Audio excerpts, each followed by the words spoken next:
History remembers the names on the patents. It rarely remembers who actually did the work.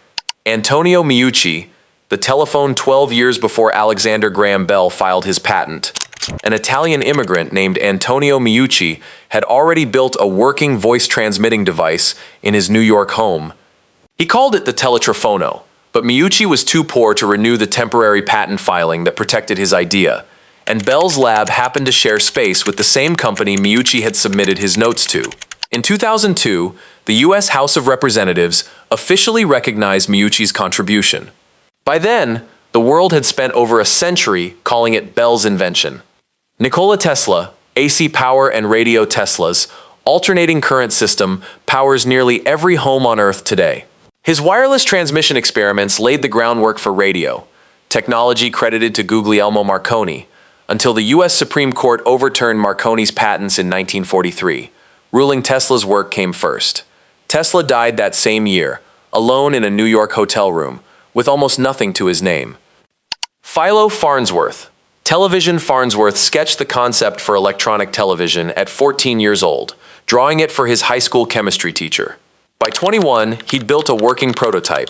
RCA spent years trying to claim the patent for themselves, dragging Farnsworth through legal battles that drained his health and his finances. He won in court, but RCA's marketing had already convinced the public television was their creation. Lise Meitner, nuclear fission. Meitner co-discovered nuclear fission, the process that unlocked nuclear energy. When the 1944 Nobel Prize in Chemistry was awarded, it went solely to her lab partner, Otto Hahn. Meitner, a Jewish woman who fled Nazi Germany, was left off entirely. Element 109 was eventually named Meitnerium in her honor, decades too late for it to matter to her career. Alice Guy Blaché, narrative filmmaking. Before D.W. Griffith, before most names film history remembers, Alice Guy Blaché was directing story-driven films in France in 1896. She made over 1,000 films across her career and ran her own studio in America. When she died in 1968, most film historians had already erased her from the record entirely. Rosalind Franklin, DNA structure Franklin, captured the X-ray image that revealed DNA's double helix shape, the single piece of evidence that let Watson and Crick complete their model. Her image was shown to them without her knowledge or permission. Watson and Crick won the Nobel Prize in 1962. Franklin had died of cancer 4 years earlier, unaware of how central her work had been. Stanford Ovshinsky, Ni-MH batteries and LCD technology.